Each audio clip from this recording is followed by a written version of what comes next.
গাজীপুর ও সাভারে 4টি বাসে আগুন দিয়েছে দুর্বৃত্তরা। এর মধ্যে গত রাত থেকে ভোর পর্যন্ত গাজীপুর সিটি কর্পোরেশন ও শ্রীপুরে 3টি বাসে আগুন দেওয়ার ঘটনা ঘটে। তবে এসব ঘটনা কোনো হতাহত হয়নি। পুলিশ জানায়, ভোর 4:30টার দিকে ভোগড়া বাইপাস এলাকায় ঢাকা টাঙ্গাইল মহাসড়কের পাশে দাঁড়িয়ে থাকা ভিআইপি পরিবহনের একটি বাসে আগুন দেয় দুর্বৃত্তরা। এছাড়া শ্রীপুরে ভোর 5টার দিকে আরও একটি বাসে আগুন দেওয়া হয়।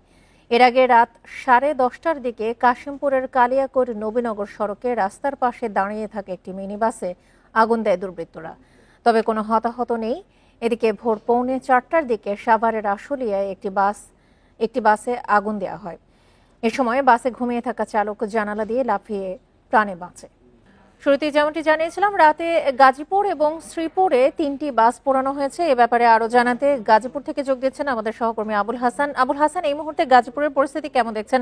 গতকাল রাতে যখন বাস পোড়ানো হয়েছিল তখন থেকে এখন পর্যন্ত যান চলাচলের কি অবস্থা? দেখুন, গাজীপুরে 3টি বাস পোড়ানো হয়েছে এবং যেই গাড়িগুলো পোড়ানো হয়েছে সেগুলো রাস্তার পাশে দাঁড়িয়ে থাকা অবস্থায় কিন্তু দুর্বৃত্তরা পেট্রোল ঢেলে এখানে অগ্নিসংযোগ করে এবং ফলে কিন্তু এই 3টি বাস হয়েছে এবং পুড়ে গেছে। এবং আমরা ফায়ার সার্ভিসের সঙ্গে কথা বলেছিলাম, পুলিশের সঙ্গে কথা বলেছিলাম।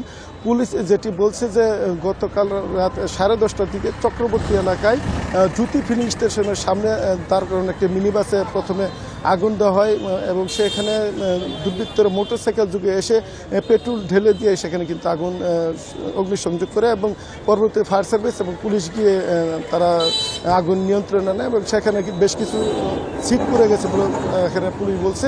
এবং তবে কোনো হতাহতের ঘটনা ঘটেনি। একই সঙ্গে গাজীপুরের বাসন থানাধীন পেয়ারা বাগান এলাকায় একটি ভিআইপি পরিবহনে অগ্নিসংযোগ করে দুর্বৃত্তরা এবং ফায়ার সার্ভিস সেখানে একটি ইউনিট আধা ঘন্টা চেষ্টায় আগুন নিয়ন্ত্রণে আনে। একই সঙ্গে ভোরে কিন্তু শ্রীপুর উপজেলার যে বেড়াইদির এলাকা আছে সেখানেও কিন্তু একটি বাসে অগ্নিসংযোগ করে দুর্বৃত্তরা এবং ফায়ার সার্ভিস বলছে যে 3টি ঘটনায় কিন্তু নাশকতাকারীদের সৃষ্টি এবং এই কারণে আগুনে গাড়ির বিভিন্ন যন্ত্রাংশ সিট পুড়ে গেলেও কোনো হতাহতের ঘটনা ঘটেনি। আর পুলিশ যেটি বলছেন যে এই ঘটনার পরপরই তারা বিভিন্ন এলাকায় অভিযানে নেমেছেন এবং এই ঘটনায় যে আইনগত প্রক্রিয়া মামলা সহ সেগুলো তারা নেবেন বলে এখানে পুলিশ কর্মকর্তারা আমাদেরকে জানিয়েছেন। তবে এই মুহূর্তে যে পরিস্থিতি আমরা দেখেছি যে বিভিন্ন এলাকায় কিন্তু অতিরিক্ত পুলিশ রয়েছে এবং বিশেষ করে যেখানে জনসমাগম এলাকাগুলো রয়েছে সেখানে কিন্তু অতিরিক্ত পুলিশ আমরা দেখেছি অবস্থান নিতে এবং পুলিশ বলছে যে যারাই নাশকতাকারী হোক না কেন তাদের খুঁজে বের করে